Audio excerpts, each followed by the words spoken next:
Sampurasun, Assalamualaikum warahmatullahi wabarakatuh. Apa kabar sahabat di rumah? Semoga selalu dalam keadaan sehat walafiat dan bahagia selalu.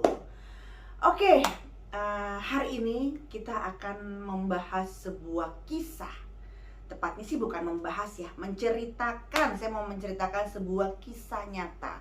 Tapi sebelum saya melanjutkan cerita-cerita kepada teman-teman di rumah ataupun di mana aja berada, jangan lupa untuk di like, subscribe, share, and comment. Di share sebanyak-banyaknya biar kita terus tetap semangat dalam memberikan cerita-cerita kepada teman-teman di rumah, di kantor, di jalan, di mobil, ataupun di mana aja. Oke? Nah, cerita ini berawal dari sebuah kisah ya. Seorang laki-laki yang memberikan kisahnya kepada saya, tapi ya seperti biasa untuk namanya dirahasiakan atas permintaan sahabat kita yang satu ini. Tapi untuk menjadikan pengalaman untuk teman-teman di rumah, kisah ini boleh disiarkan kepada teman-teman di rumah, diberitakan atau diceritakan gitu. Nah, langsung aja. Dia seorang laki-laki. Dia seorang aparat negara. Tapi dia tidak mau menyebutkan apa dia dari golongan mana. Saat itu dia sedang berdinas di sebuah desa terpencil. Yang konon katanya desa itu adalah desa tempatnya banyak sarangnya ilmu hitam, sarang telu, sarang dukun, ya pokoknya kurang lebih seperti itu. Tapi yang namanya dinas harus tetap dijalankan untuk untuk membela negara gitu. Nah, usia dia saat itu masih muda. Usia dia saat itu masih sekitar 25-26. Nah, ini menjadi pengalaman yang gak dilupakan sama dia karena memang berbekas sampai sekarang dan istrinya pun tidak tahu dengan cerita seperti ini. Tapi yang namanya sebuah gundahan hati, dia ingin menyampaikan. Nah, dia kirimlah berita itu kepada saya untuk diceritakan kepada teman-teman di rumah sebagai pengalaman gitu ya, dijadikan pengalaman, diambil hal positifnya. Oke, langsung aja.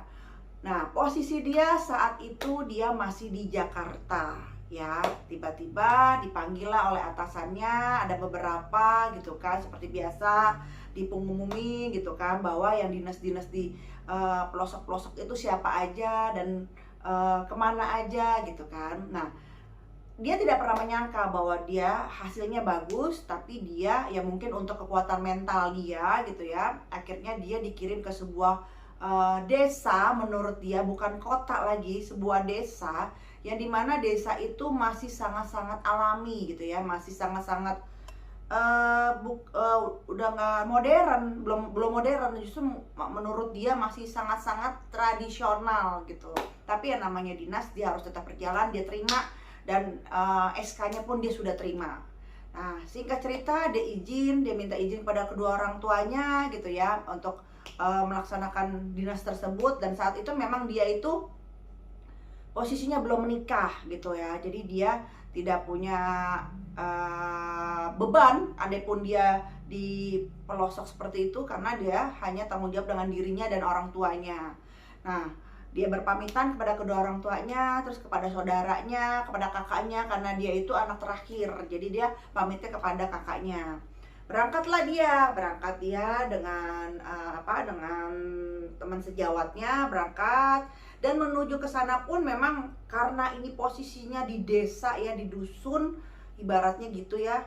Jadi kendaraan umum yang modern pun nggak masuk sampai dalam. Jadi dia harus menyambung-nyambung gitu loh. Sampai akhirnya dia terakhir itu dia naik ojek.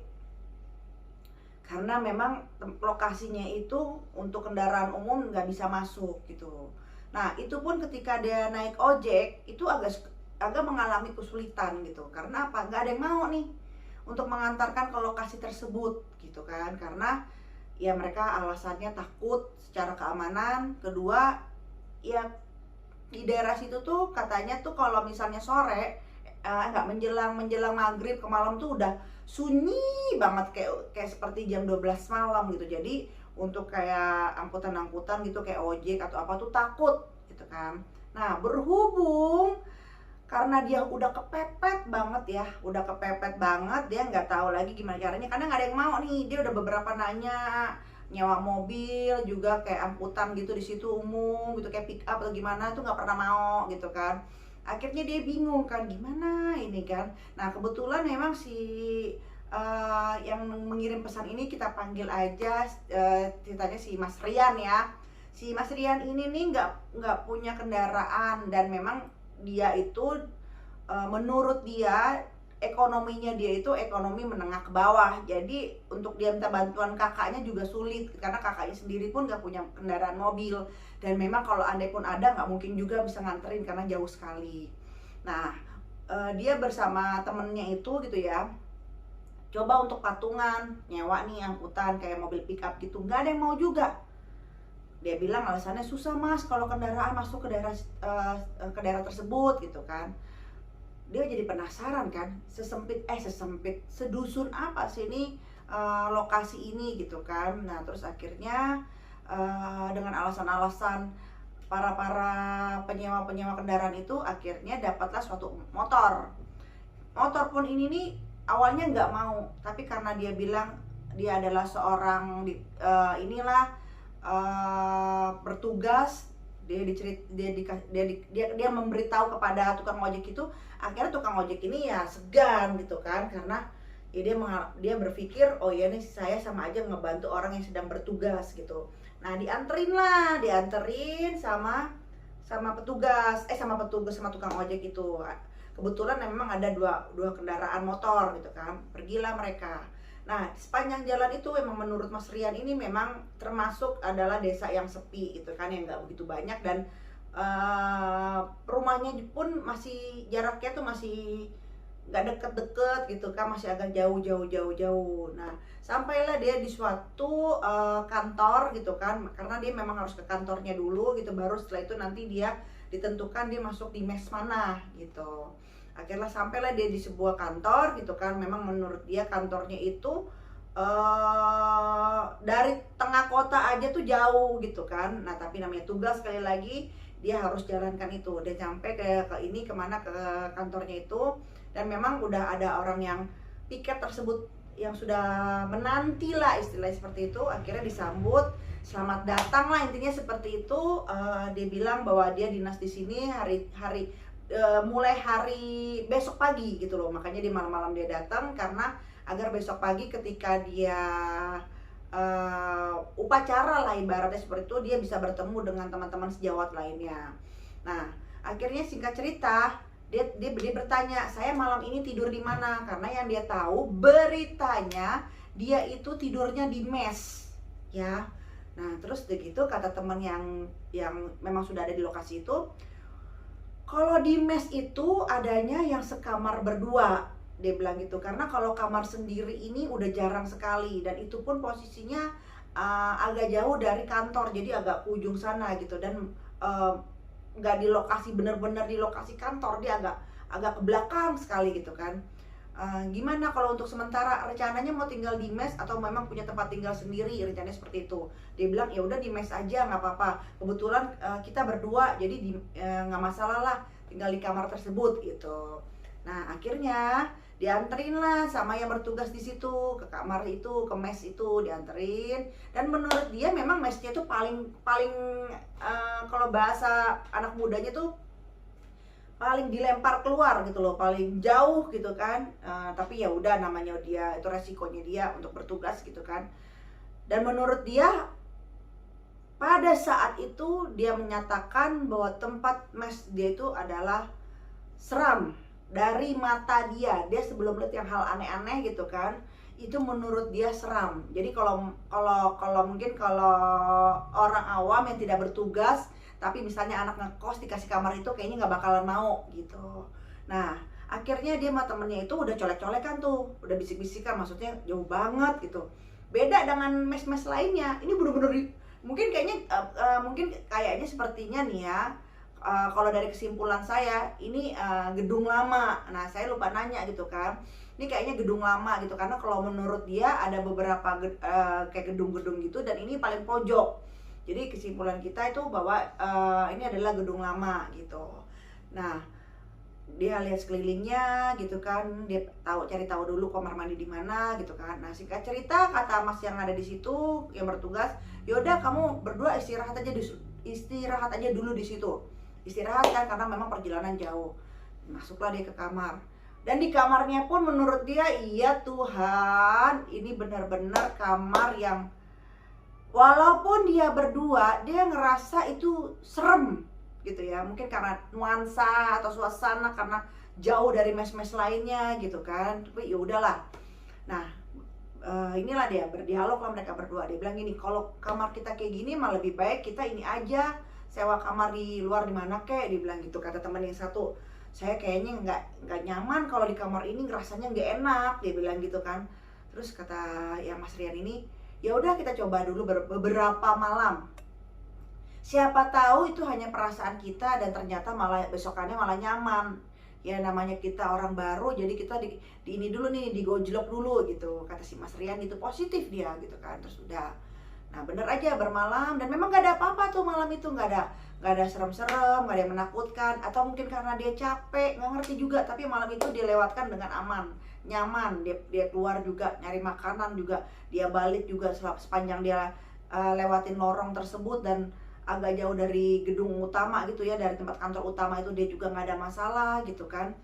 Gak ada rasa-rasa takut tuh, gak ada. Terus dia bilang sama temennya, kayaknya nyaman-nyaman aja kita, yaudah deh kita coba aja lihat dulu nih beberapa malam ya. Oke, kata temennya sih udah nggak betah, temennya udah kasak kusuk mau tukang nasi goreng, nyari tempat yang mungkin bisa tidur gitu loh, nggak di mes gitu kan. Nah, oke. Nah, malam, 2 malam, 3 malam itu nggak apa-apa, aman-aman aja gitu kan. Nah, sampai suatu saat dia itu udah berjalan tugas di situ dan dia kena dinas malam nih, Nah, otomatis kan kalau dinas malam itu nggak banyak orangnya ya, sekitar 4 orang lah gitu kan. Nah, yang berada di dalam kantor itu gitu kan. Nah, terus gitu biasanya kalau menurut dia, kalau orang dinas malam itu akan bertemannya sama tukang nasi goreng gitu. Kalau bisa tuh tukang nasi goreng, kalau bisa gerobaknya disuruh ke dalam deh, jadi biar nggak sepi-sepi banget, karena memang lokasinya tuh sepi banget. Nah, ngobrol lah nih sama tukang nasi goreng, namanya dia masyarakat baru, ditanya, di sini memang sehari-harinya seperti ini Pak gitu kan ya. Oh iya, dibilang kayak gitu, tapi ya namanya juga kampung gitu kan, kalau rame ya di kota, dibilang gitu. Tapi memang ini dibandingin kampung saya ya memang ini lebih serem. Terus si Mas Rian bingung kan, loh emang Bapak bukan asli orang sini? Bukan, saya nikah dengan orang sini, saya bukan di kampung sini tinggalnya. Oh, tapi memang kampung di sini memang sepi sekali gitu kan. Ya, tapi kadang-kadang suka ada acara gitu kan. Acara apa sih, kayak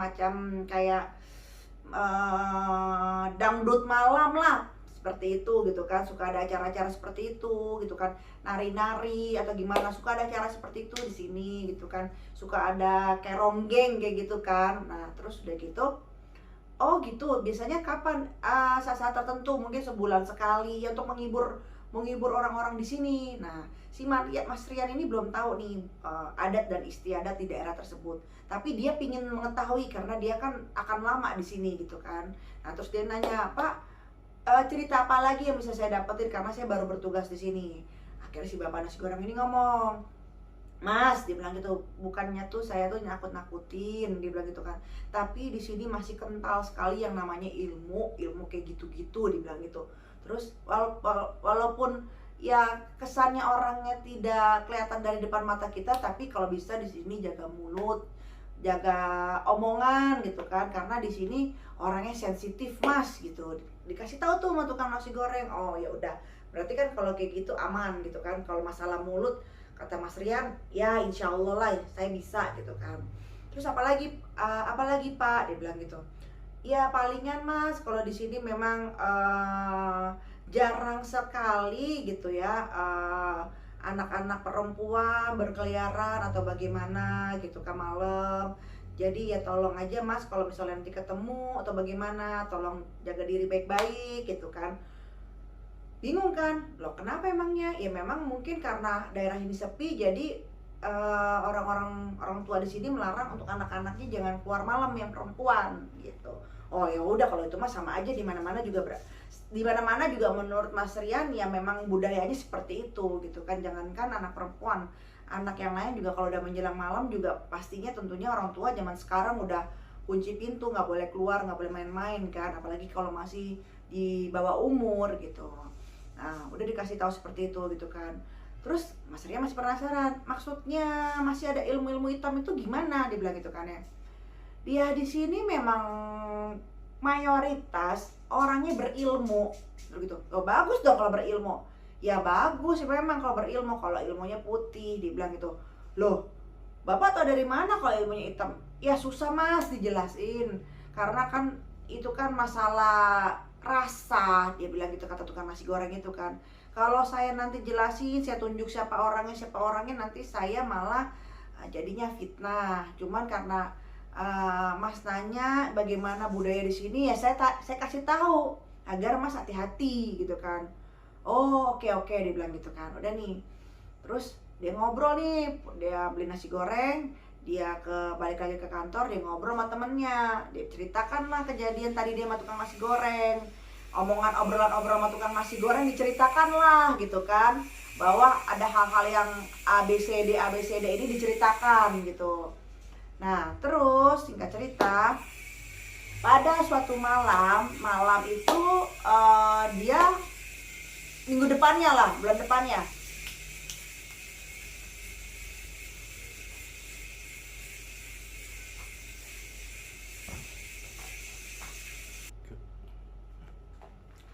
Oke, singkat cerita tuh, dari ceritanya tadi kan sama tukang nasi goreng, si Rian ini kembali ke kantor sambil bawa bungkusan, terus ceritalah sama temennya yang ada dalam kantor itu.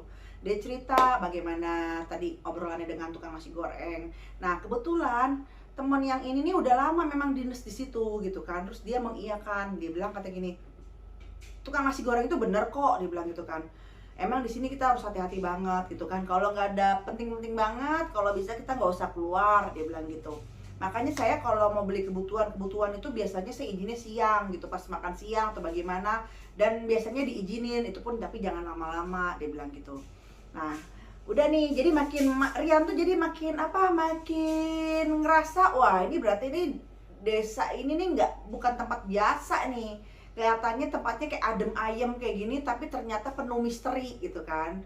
Mas Rian cuma berpikiran seperti itu aja, dia nggak mau berpikiran jauh-jauh. Nah pas dia lagi sama teman-temannya lagi makan nasi goreng, terus dia dengar ada suara kayak dangdutan lah, kayak acara seni-seni gitu, kayak acara musik atau acara apa, dia giniin kan. Dia pikir tuh temannya itu lagi dengerin musik atau gimana, sambil dia mencari arah mana gitu suara itu kan. Terus temannya tegur, kenapa Mas, dibilang gitu kan, dengar suara ini nggak, suara dia bilang musik kayak gitu, dia bilang gitu, kayak ada acara dangdutan ya, dia bilang gitu kan. Terus oh di sini biasa sebulan sekali, kata gitu kan. Oh berarti bukan ini ya, bukan dari TV ya? Enggak, emang ada di sana, dia bilang gitu kan. Wah boleh itu kita lihat, saya pengen tahu, sekalian saya pengen tahu lingkungan seperti apa, dia bilang gitu kan. Oh hati-hati, dia bilang gitu kan, nanti nggak pulang, diledekin tuh sama teman-temannya, nanti nyangkut yang lain gitu kan. Biasalah laki-laki kan kalau ngeledekin gitu ya. Terus dia gitu, ya enggak lah, saya masih tahu arah pulang. Ya udah kalau gitu syukur, mau lihat, bilang gitu kan ya, mumpung ini nih saya baik nih, mau piket nih, dia bilang tuh, pengen ini aja, saya pengen tahu aja gitu loh, kan saya orang baru di sini, pengen tahu, mengenal lingkungan aja, mumpung katanya ada acara seni di sini seperti apa gitu. Nah, saya dengar cerita tapi saya nggak ngeliat secara visual. Ya niatnya bener sih gitu, jadi dia dengar terus dia pengen tahu aja, paling saya cuma tahu terus saya pulang gitu kan. Ngeri juga malam-malam sendirian. Nah terus akhirnya si Rian ini memutuskan sendiri. Nah teman yang lain ini nggak mau, terutama teman yang berangkat sama dia dari Jakarta itu nggak mau. Dia bilang enggak, dia bilang tuh masih capek, dia bilang gitu kan, nanti aja kan kita masih lama ini. Ya wes aku sendiri ya, dia bilang gitu kan. Terus kata si temannya, bawa aja motor nih, bawa, dia bilang gitu kan. Memang disiapin motor di situ kalau untuk bolak balik gitu kan. Akhirnya dia pergilah naik motor. Terus emang tahu Mas Rian di mana lokasinya? Ntar tanya sama tukang nasi goreng, bener aja dia nanya. Pak, di sini lagi ada acara musikan ya, dia bilang gitu kan. Oh iya, emang kedengeran ya, dia bilang gitu. Iya, oh karena mungkin posisinya kantornya sebelah sana ya, dia bilang gitu kan. Di mana ya Pak? Mau ke sana, dia bilang gitu kan. Iya, saya mau ke sana, pengen tahu Pak, saya orang baru di sini, pengen tahu aja lingkungan gimana, pengen denger cerita dari Bapak, dari teman saya, karena saya bertugas di sini ya saya harus tahu. Oh, iya, dikasih tahu tuh jalannya, arahnya dikasih tahu. Nah, naik motor lah dia, naik motor. Nah, sampailah dia ke sebuah acara kayak bukan balai desa ya, kayak tempat apa gitu, memang kayak ada kayak lapangan, setengah lapangan gitu. Dia lihat tuh yang ada acara kayak gendang-gendangan, acara nari gitu kan, ada orang-orang yang jualan gitu. Nah, pokoknya kayak seperti pasar malam, tapi kalau pasar malam yang di sini kan di kota itu kan ada Kemedi Putro, ini nggak ada, benar-benar murni orang nari, nyanyi, kayak gitulah. Terus joget-joget dangdut gitulah, para bapak-bapak semua di situ. Terus Rian ngeliatin dari jauhan aja gitu kan. Dia lihat ada yang nari, ada yang apa, terus gitu.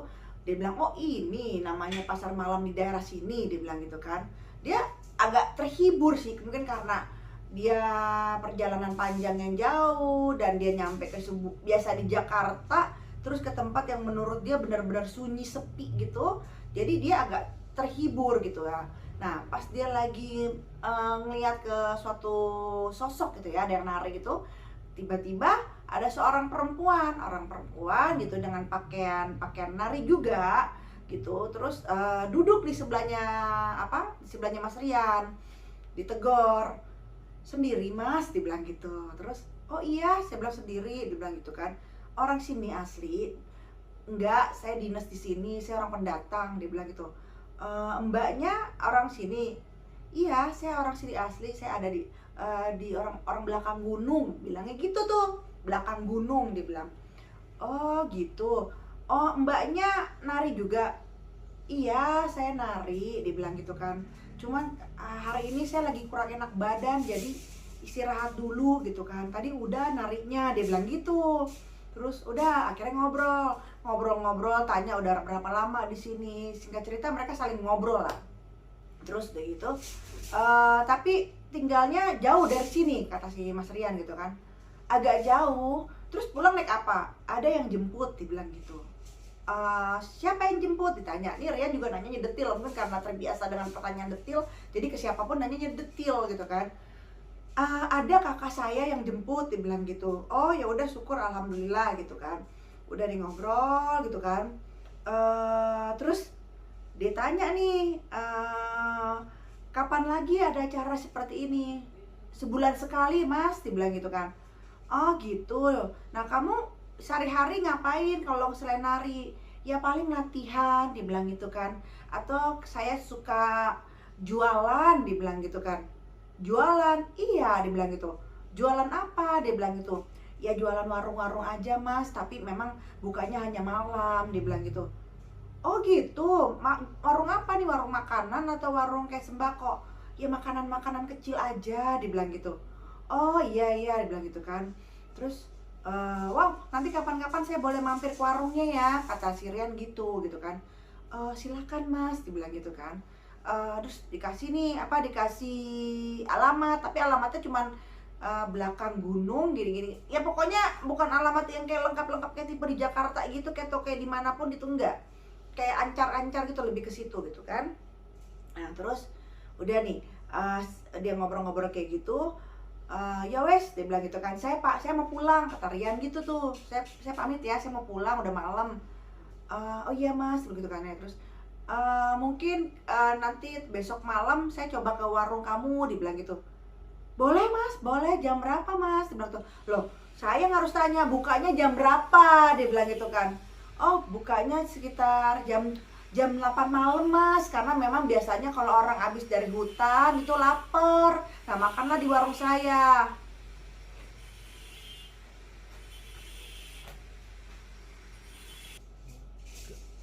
Jam 8 malam ya? Oh, nanti ke saya insya Allah ke sana, dia bilang gitu kan. Nah, udah nih, singkat cerita, akhirnya si Mas Rian pulang. Singkat cerita si Mas Riannya itu pulang kan, dia nggak cerita tuh kepada teman-temannya yang di kantor kalau dia ketemu seorang perempuan. Oh ya, perempuan itu namanya Marni gitu kan. Kenalan lah dia dan dia nggak cerita nih kalau besok malam dia janjian mau ke warung si Marni gitu kan. Nah, dia sampai di kantor ditanya sama teman-temannya, gimana acaranya? Ya bagus ya rame-rame lah kayak acara-acara biasa. Cuman saya nggak nyangka di tempat kayak gini ada acara. Ya iyalah buat hiburan orang-orang di sini, dibilang gitu kan. Terus ya udahlah saya itu ya mau ke dalam, dibilang gitu kan, mau cuci muka, entah mau cuci muka lah atau mau sholat, intinya seperti itu.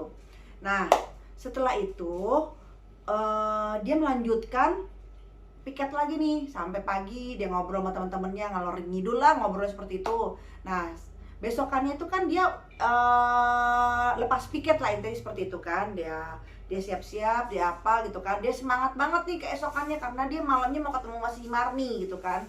Nah bener aja nih, besok malamnya dia keluar lagi nih si Mas Rian. Ditanya lah sama temennya dari Jakarta, mau kemana Mas? Dia bilang gitu, keluar mulu, hati-hati kampung orang, dibilang gitu kan. Enggak, mau cari makanan loh, ada nasi goreng, bosen, dibilang gitu kan. Oh ya udah, hati-hati Mas, oke, dibilang gitu kan.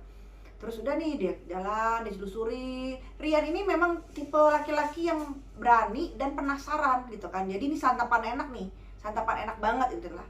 Nah terus di jalan selusuri gitu loh, sampai akhirnya dia bilang belakang gunung, dia bilang gitu kan. Terus dia di jalan gitu kan, dia ngeliat, karena ternyata kata si Marni itu jalannya cuma sejalan, jadi nggak kemana-mana lagi, nanti kelihatan warungnya Marni, dia bilang gitu kan. Bener aja, pas dia jalan naik motor gitu kan, ada warungnya Marni di situ kan. Dan dia lihat ada Marni di situ gitu kan, dia duduk di situ terus ngobrol. Nyampe juga kata Marni gitu kan. Iya, masnya udah makan seperti biasa dia. Dibikinin kopi, makanan, segala macam lah pokoknya. Dan dia juga bayar gitu si Mas Riannya. Ngobrol lah dia, ngalur ngidur ngobrol gitu kan. Terus dia nanya, Marni udah berkeluarga? Dia bilang gitu kan. Belum Mas, saya masih sendiri, dia bilang gitu kan. Oh, orang tua Marni di mana? Orang tua saya nggak jauh dari sini rumahnya Mas. Terus Marni sini sendirian, nggak takut? Kata gitu kan. Enggak, saya udah biasa, dia bilang gitu kan. Orang-orang sini juga tahu saya, jadi ya paling mereka udah kayak saudara sama saya, dibilang gitu. Udah tahu lah Mas, dibilang gitu kan. Oh gitu, udah ngobrol nih, lama nih dia ngobrol.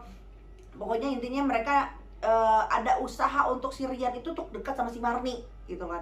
Dan memang menurut Mas Rian ini, Marni itu termasuk cantik, gadis cantik, istilahnya tuh gadis desa cantik lah gitu. Nah singkat cerita nih, udah habis ngobrol-ngobrol pulang lah si Rian, pulang gitu kan, udah bayar, pulang lah dia, pulang gitu kan. Terus nggak cerita sama temennya, nggak cerita. Nah ketika dia mau pulang, mereka ini berjanji lagi akan bertemu lagi. Dan pada akhirnya pertemuan itu terjadi tiap malam. Nah teman-temannya nggak ada yang curiga tuh, nggak ada yang berpikiran apa-apa yuk, karena wajar kalau malam-malam mereka keluar tuh kayak nyari makan atau nyari cemilan, itu wajar gitu kan, karena memang di lingkungan situ tuh nggak ada arus keluar naik motor gitu. Nah akhirnya dia memutuskan, nggak enak mulu kan naik motor temennya gitu kan, dia memutuskan dia telepon kakaknya. Dia bilang dia pengen ngambil motor di daerah situ. Sampai seniat itu guys dia, karena dia tahu kalau dia naik motor kantor nanti teman-teman yang lain butuh motor itu gitu kan, karena dia pengen jalan masih Marni nih guys. Nah bener aja dia dikirimin uang gitu kan, uang dari bapaknya. Kebetulan bapaknya itu kan memang dagang ya di Jakarta itu, jadi dia dikirimin uang untuk beli motor. Nah kebetulan motor di sana nggak begitu mahal karena dia belinya juga motor-motor bekas gitu kan. Yang penting buat dia ada kendaraan di sana. Alasannya seperti itu tuh si Rian tuh sama orang tuanya sama kakaknya. Nah karena kalau dia naik motor kantor dia nggak bisa jalan-jalan sama si Marni, sedangkan Marni bisanya malam. Nah si Mas Rian ini juga bisanya malam, kalau siang kan dia dinas gitu. Jadi cocok lah kurang lebihnya seperti itu gitu. Nah akhirnya terjadilah sebuah hubungan, singkat cerita terjadilah hubungan antara Rian dan Marni. Dan tiap malam si Mas Agus ini pasti selalu keluar dan ke warungnya Marni, itu tiap malam gitu kan. Nah sampai akhirnya temannya ini mulai ada rasa was-was gitu loh, karena kalau cari cemilan, cari apa kok selama ini gitu loh. Kadang-kadang sampai tengah malam baru pulang. Si teman yang Jakarta ini mulai khawatir, Mas, sampean itu keluar mulu nih, jangan-jangan nih udah ada yang dikenal nih, digituin kan ya. Terus dia tersipu malu dong nih si Rian, ada perempuan, dibilang gitu. Wah, dapat aja, dibilang gitu. Tinggal di mana? Kampung sana, namanya Marni, dibilang gitu. Wah, cepetnya, pantes keluar terus, pokoknya diledek-ledekin kayak gitulah. Cantik gak? Cantik gak? Ya kalau untuk lingkungan di desa ini dia termasuk cantik. Kalau menurut saya, sepandangan saya lihat semalam itu, dibilang gitu kan. Oh, jadi sampean udah punya pacar nih ya? Ya baru penjajakan, dia bilang gitu. Doain aja, dia bilang gitu kan. Ini ntar malam saya mau janjian lagi. Terus udah gitu, oh ya udahlah, sukses Mas gitu. Jadi dia nggak ada curiga apapun. Nah, pergilah. Nah, pergi. Nah, malam ini nih malam kesekian kalinya dia bertemu dengan Marni, ya kan? Nah, ketika dia di warung, dia ngobrol-ngobrol gitu kan. Nah, terus dia itu tiba-tiba Marni ngomong gini, Mas Rian, dia bilang gitu kan, nggak pingin jalan-jalan, dia bilang gitu. Apa mau tetap di warung Marni karena Marni udah mau tutup, dia bilang gitu kan. Terus si Rian nanya, loh emang warungnya mau tutup? Iya, dia bilang gitu. Ya udah yuk kita jalan-jalan, kata Rian kayak gitu kan. Nah, singkat cerita akhirnya nih jalan-jalan nih berdua. Cut.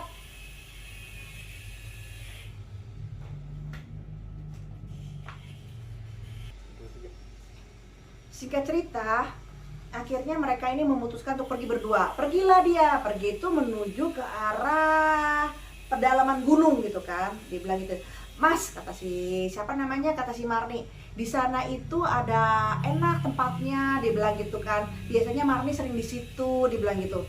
Oh, jadi kayak ada sungai-sungai kecil. Loh, kalau sungai kecil berarti ke dalam? Enggak, Mas. Di pinggir itu ada tempat duduk. Kita ke sana yuk, dibilang gitu kan. Akhirnya ke sana tuh si Rian sama si Marni gitu kan, jalan, bener kan. Nah, sampai di situ memang ada kayak sungai-sungai kecil gitu, ada tempat duduknya gitu kan.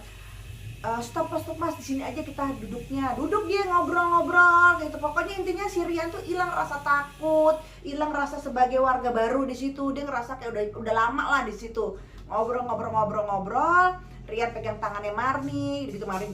Intinya mereka terjadilah percumbuan seperti itu kan, terjadilah di situ. Terus udah gitu, malam itu bagi Rian itu adalah malam yang indah lah.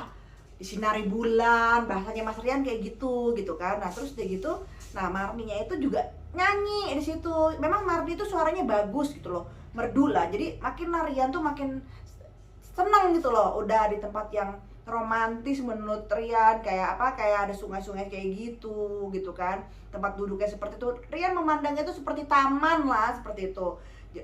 Ditambah lagi dengan suasana yang menakjubkan. Nah, akhirnya tiba-tiba Mas Rian itu digandeng tangannya, digandeng tangannya sama Marni, itu digandeng sampailah dia ke suatu tempat kayak pondok kecil.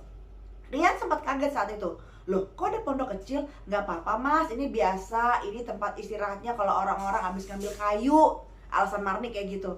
Oh yuk kita duduk di situ, duduk digandeng. Nah, terjadilah di situ persetubuhan antara Marni dan Rian. Entah apa yang ada di dalam pikiran Rian malam itu, terjadilah persetubuhan antara mereka berdua. Sadarnya tuh ketika ya udah menjelang mau pagi, karena suasana tuh makin dingin. Dinginnya itu menurut Mas Rian itu mencekam ke tulang gitu loh, bener-bener dingin banget gitu kan. Terus baru Mas Rian sadar, Marni, ini kita udah lama sekali di sini, saya harus balik kantor, dia bilang gitu kan.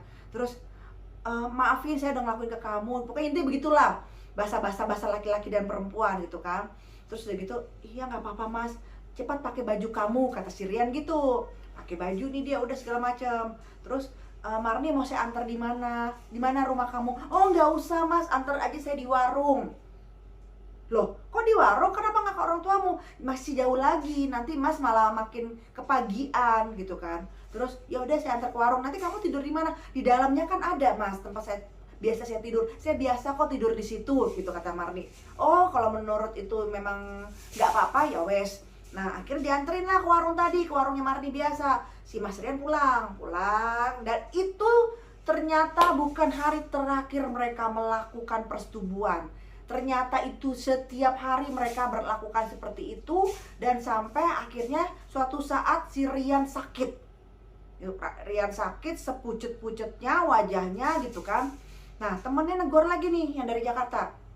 Mas, jangan begadang mulu lah mas, saya lihat kayaknya mas udah agak ini nih, badannya kurang enak badan. Iya, dia bilang gitu kan ya, badan saya kayak apa, ngeretak gitu loh, pokoknya nggak enak gitu lah, pokoknya kayak pokoknya kayak nggak fit gitu kan. Terus ya cobalah mas, jangan begadang lagi. Ya tapi gimana, nanti nggak bisa ketemu Marni kalau siang-siang. Loh, temannya kaget kan, loh siang nggak bisa ditemuin tuh perempuan mas. Ya kalau siang saya juga nggak bisa ketemu sama dia kan, dia juga jauh, dibilang gitu kan. Pokoknya dia membela Marni, intinya seperti itu. Nah, temennya yang Jakarta ini udah mulai curiga nih gitu kan, tapi dia nggak mau terlalu jauh curiganya. Mas, dibilang gitu kan, coba deh, dibilang gitu, mungkin di krok atau di kop atau di apalah, kayaknya Mas Rian tuh masuk angin, dibilang gitu kan, mukanya pucet banget mas, dibilang gitu kan ya, kayak orang kurang darah, tau nggak. Terus nah yang seniornya juga ngomong nih, kamu sakit, dibilang gitu kan ya. Terus iya, nggak enak badan gitu kan. Nah terus dia nimbang nih ceritanya nih, pas ketika dia nimbang gitu kan, dia kaget. Nah Rian itu kan badannya nggak begitu besar ya, ketika dia nimbang itu kok timbangannya tuh kayak dia tuh kayak nggak sendiri gitu loh, timbangannya tuh tiba-tiba banyak. Dia kaget kan, dia bilang wah jangan-jangan nih, dia bilang gitu kan, jangan-jangan timbangannya rusak. Berdebat lah dia sama temennya, dia kata temennya nggak ada, dia bilang gitu kan ya, timbangannya bener kok, temennya nimbang. Noh saya bener, bingung kan Rian kan di situ kan, nggak tahu lah saya, dia bilang gitu. Terus teman-temannya saling berbisik nih, kok Rian kayak ada yang aneh ya, dia bilang kayak gitu kan, badannya dingin, tadi pas saya kerokin, dibilang gitu kan. Terus juga dikerokin nggak merah dan pucet banget. Dan akhir-akhir ini Rian tiap malam keluar, dibilang gitu. Saya jadi khawatir, gitu kan. Bukannya kita mau ini nih, mau mencampuri urusan, cuman karena ini di kampung orang, kita jadi bertanggung jawab semua nih, sesama teman, gitu kan. Terus ya udah, kita cari aja deh. Kita cari aja ke mana, cari tahu ke mana tukang nasi goreng gitu. Akhirnya dia ke tukang nasi goreng nih, dia cerita, dia bilang Mas Rian tuh lagi kenal perempuan, si yang Jakarta itu. Hah, kaget kan ya, siapa ya, dia bilang gitu kan ya, perempuan dari abis dia nari-nari yang kemarin acara itu tuh pak, acara kayak pasar malam gitu. Kaget tukang nasi gorengnya di situ. Wah, perempuan, dia bilang gitu. Iya pak, tinggal di mana bilangnya gitu kan ya, di belakang gunung katanya pak. Nggak tahu saya gunung mana, dia bilang gitu, kata temen di Jakarta. Terus kata tukang nasi goreng gitu, iya jadinya Mas Rian tiap malam ke sana. Astagfirullah, teriaklah tukang nasi goreng yang tadinya lagi nyondeng-nyondeng gitu, langsung berhenti kan pas itu. Terus pak, dia bilang gitu, kenapa pak, kok bapak yang kaget?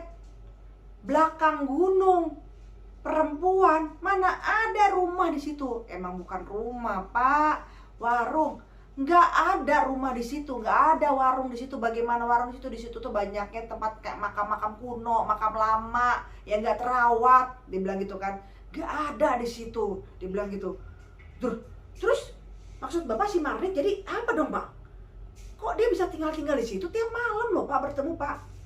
Wah kita harus lidikin nih perempuan itu, yang gak enak lah pak sama siapa, sama Rian, dibilang gitu Mas Rian. Tapi ini bahaya, kan saya udah kasih tahu ke Mas Rian, jangan main-main di kampung ini, gak ada perempuan yang bisa keluar malam di daerah sini, dibilang gitu. Kalau sampai tuh perempuan bisa keluar malam, itu kita harus cari tahu bagaimana keluarganya. Katanya belum pernah ketemu orang tuanya, apalagi kata si tukang nasi goreng kayak gitu. Kita harus nolongin Mas Rian nih, kayaknya ada sesuatu nih. Wah pak, gimana caranya? Terus besok siang saya kesini ya, kita pergi, kita ke kampung yang katanya kampung di belakang gunung, dibilang gitu. Nanti mas bisa lihat ada warung nggak di daerah sana. Terus oh boleh pak gitu kan. Bener aja nih, dia nggak sama Rian tuh, temannya nggak nyelidikin, nggak sama Rian. Dia pergi sama tukang nasi goreng, sepanjang di jalan itu nggak ada yang namanya warung, nggak ada tempat apa sama sekali. Terus cuman dia lihat di situ memang banyak makam-makam tua, makam-makam kuno. Dan kalau ke sana tuh tempatnya udah menurut dia tuh memang kalau di belakang gunung ya udah hutan. Dan tidak ada rumah di situ kecuali pondok kecil. Nah, pondok kecil itu memang benar ada, tapi tempat istirahatnya para orang kalau ngambil kayu. Itu pun ya cuma sekedar itu aja gitu kan. Cuma sekedar duduk, udah duduk di pinggiran kayak kayu rotan gitu loh tempat duduknya. Terus ini kayaknya ada yang gak bener Rian, dibilang gitu kan. Mas Rian ini kena nih, Mas Rian kena, dibilang gitu. Terus dia bilang apa lagi sepanjang naik motor kan, dia bilang katanya rumah orang tuanya di belakang gunung, dia bilang gitu. Di belakang gunung itu tempat kampung hitam katanya. Nah, saya udah bilang ke Mas Rian bahwa di sini banyak orang yang ngilmu, termasuk ilmu hitam, paling banyak adanya di belakang gunung kampung hitam. Dan tidak ada satupun orang yang berani menuju kampung hitam, kata tukang nasi goreng itu. Bapak udah kasih tahu belum? Saya udah kasih tahu tapi nggak tahu, nggak ngerti. Udah nih. Terus pulang lagi, terus kan pulang deh ke kantor, tapi nggak sama tukang nasi goreng. Tukang nasi gorengnya turun di rumahnya gitu kan, diantri sama si temennya dari Jakarta, Mas Edi namanya. Oh ya, Mas Edi itu kan. Terus sampai gitu kan, dia lihat nih temannya, Rian kemana? Dia bilang gitu kan. Nggak ada. Nggak tahu deh kalau di kamar. Di kamar dia lagi ngeringkuk di pojokan gitu kan. Jadi posisinya munggungin gitu loh, pas dia buka pintu posisinya tuh munggungin aja, dia nunduk aja. Rian, Mas Rian, dia bilang gitu kan ya. Terus dia begini aja, kayak orang apa sih, kayak orang tuh yang duduk sila tapi untuk nunjuk maju nunjuk kayak gitu posisinya. Dia udah merinding juga tuh temannya. Terus Mas gitu kan. Pas dia lihat mukanya pucet, sepucet-pucetnya, tapi dia ngebolongin tangannya gitu loh, kayak ngebolongin tangannya terus diisep, jadi kayak ngisep darahnya sendiri gitu loh. Masa diginiin kan, dihentas gitu kan. Kamu sampai ngapain Mas, dibilang gitu, mukain tangan mungkin itu diisep darahnya. Terus enggak, ini kayak gatel, dia bilang gitu kan ya. Ya Allah Mas, dibilang gitu, kalian sampean wudhu Mas, dibilang gitu. Mulai tuh si temennya tuh berani kan, akhirnya temennya minta tolong nih ke depan, lari ke depan gitu kan. Terus dia ceritakan semua kronologinya. Nah, si seniornya ngomong, saya tuh udah curiga, dia bilang gitu, karena tiap malam dia keluar dan dia pergi tuh sampai malam sekali, malah kadang-kadang menjelang mau subuh. Dia bilang tuh, saya udah curiga, dia bilang, di sini tuh nggak bisa main-main, kita semua tuh nggak ada yang berani keluar malam, cuman Rian. Saya berbulan-bulan di sini, saya nggak pernah keluar di atas jam 12 malam kayak gitu, sampai itu nggak pernah, dia bilang gitu. Saya ya kita betah-betahin lah, saya hanya keluar tuh kayak anak kecil aja, siang saya keluar, tapi kalau malam saya nggak pernah. Cuman Rian aja, tanya yang lain, dibilang gitu kan. Kita harus tolong nih Rian nih. Akhirnya rame-rame deh tuh ke kamar. Pas mereka ke kamar gitu kan, si Rian nggak ada. Wah, kemana ini? Dia bilang gitu kan ya. Dicari, ternyata dia ke belakang sana tuh ada sumur. Nah dia pun, mereka tuh baru tahu kalau itu ada sumur tuh kan. Pas sampai di sumur dia tuh udah kayak mau jatuhin diri kayak gitu kan. Sambil itu yang luka-lukanya tadi tuh ditusuk-tusuk diminum gitu kan ya. Ditarik sama temennya. Dia ngebrontak. Jadi intinya Rian tuh kayak kemasukan gitu loh, kayak orang kesambet lah seperti itu kan. Dipegangin sama temennya segala macam, pokoknya meronta dan tenaganya tuh besar sekali. Sampai akhirnya Rian itu temannya mutusin tuh kayak diikat gitu, karena tenaganya berat sekali kan, segitu laki-laki semua. Nah temannya Mas Edi ini yang dari Jakarta ini langsung ke tukang nasi goreng. Dia kebetulan kan tahu rumahnya, dia gedor-gedor, dia minta tolong. Terus kata Pak tukang nasi goreng, ini positif kena, Rian kena lembut di dalam sana, dibilang gitu kan. Lari kan, ternyata tukang nasi goreng itu orang yang bisa ngusir kayak gitu-gituan. Ya nasi goreng memang pekerjaannya, tapi dia punya ilmu seperti itu gitu kan. Makanya dia berani jualan malam, karena dia memang walaupun dia orang pendatang, dia nikah sama orang kampung tersebut. Dan konon katanya kalau nikah sama kampung orang tersebut, para dedemit situ tuh bisa damai ya sama orang tersebut gitu kan. Gak berani ganggu lah, intinya seperti itu. Jadi kayak ada perjanjian apalah di daerah situ, gak ngerti gitu kan. Nah akhirnya dibersihin lah sama yang si bapak-bapak tukang nasi goreng ini, dibersihin segala macam. Terus udah gitu, udah setengah sadar gitu kan, dibacain segala macam. Ini luka semua nih, tangannya luka semua, tapi ambil diisep-isepin semua segala macam darahnya. Jadi dia tuh kayak gatal, diisep, kayak ngerasa gatal, terluka, diisep kayak gitu loh. Ntar dia ngerasa gatal, saking gatalnya tuh ditusuk gitu, diisep kayak gitu kelakuannya. Terus jadi kayak pada luka semua di tangannya si Rian itu kan. Nah udah sadar, ngobrol lah Rian, ditanya sama tukang nasi goreng, udah teman-temannya kayak rapat gitu. Dia cerita, Mas Rian jujur aja sama kita, tiap malam kemana, kita nggak bukan mau tahu urusannya, cuman ini adalah masalah keselamatannya Mas Rian. Kata si Edi gitu kan, saya datang bareng-bareng di Jakarta dan saya kenal keluargamu, jadi saya mohon maaf nih Mas, saya punya tanggung jawab untuk cerita ke keluarga kalau kamu ada apa-apa. Tolong Mas, kita bukan mau cari tahu, nggak ada. Bahagianya Mas Rian, kita bahagia. Dia seperti itu. Cerita dia sama perempuan namanya Marni, dia bilang itu. Dia cerita sampai dia cerita hubungan dia udah jauh sama Marni dan dia pengen nikahkan Marni, dia bilang gitu kan. Terus memang beberapa hari ini nih Marni nggak bisa ditemuin gitu. Si Mas Rian coba untuk ke mana ke mana namanya warungnya tuh nggak pernah ada Marninya ternyata. Nah jadi dia kayak broken heart gitu si Mas Riannya gitu, kayak kangen lah sama Marni gitu kan. Dan Rian bilang mau serius sama Marni, mau nikahin Marni lah, intinya seperti itu. Terus disadarkan oleh temennya, sampean tuh yang sampean pacarin itu bukan manusia, dia bilang gitu. Enggak, Marni tuh nyata, dia bilang gitu kan. Kamu pernah nggak ketemu sama dia siang-siang? Digituin, kata tukang nasi goreng. Gak pernah malam. Apa alasannya dia?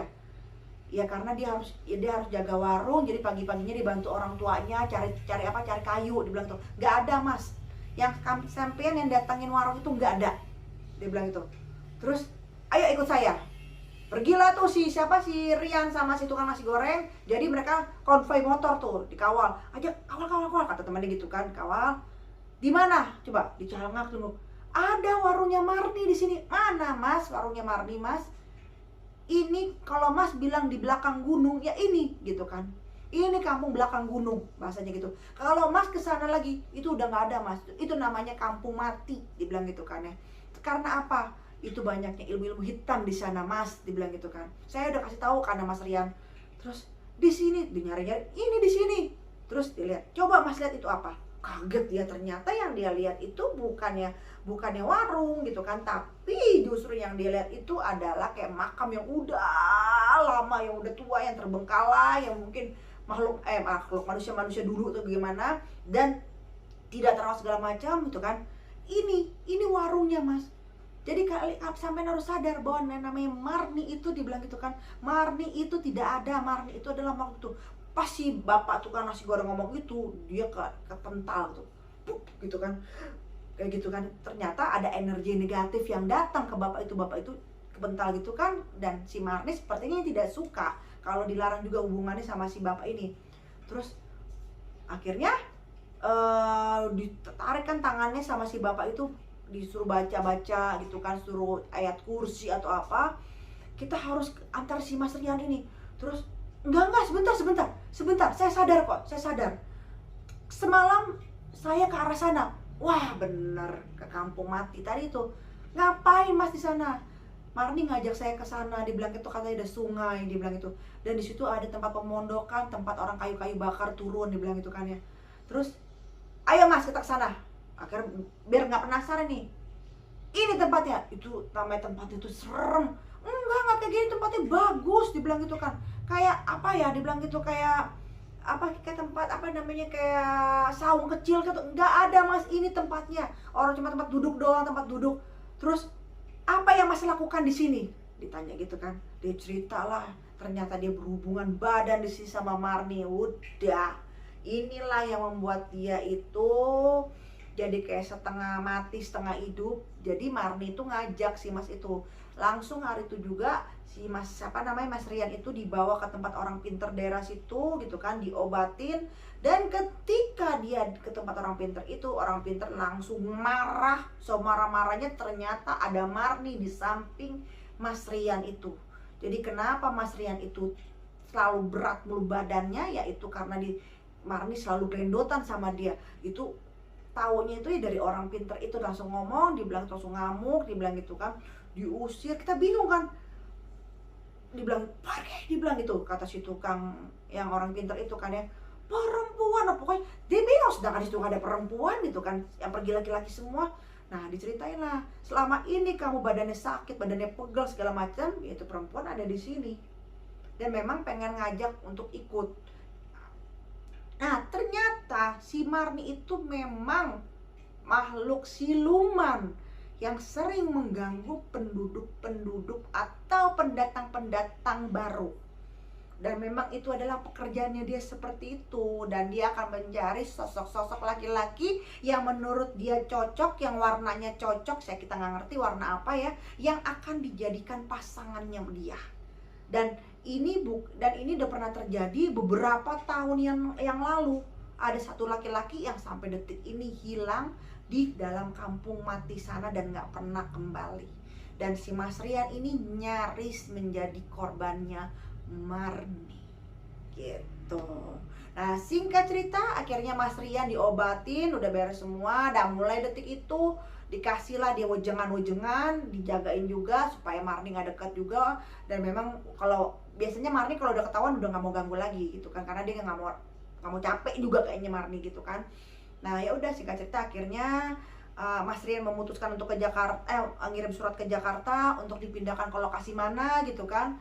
Mana aja deh, nggak harus balik ke Jakarta, nggak apa-apa. Diceritakan kondisinya seperti ini, dan teman-temannya pun menjadi saksi. Dia tak khawatir gitu kan, ya dia siap terima resikonya. Seandainya pun dia harus ya tidak naik jabatannya dia, tidak naik pangkatnya dia, ya dia resikonya dia gitu kan. Nah singkat cerita, alhamdulillah yang di Jakarta tuh memahami itu gitu. Dan memang kondisinya kan ada foto, jadi terselamatkanlah Mas Rian.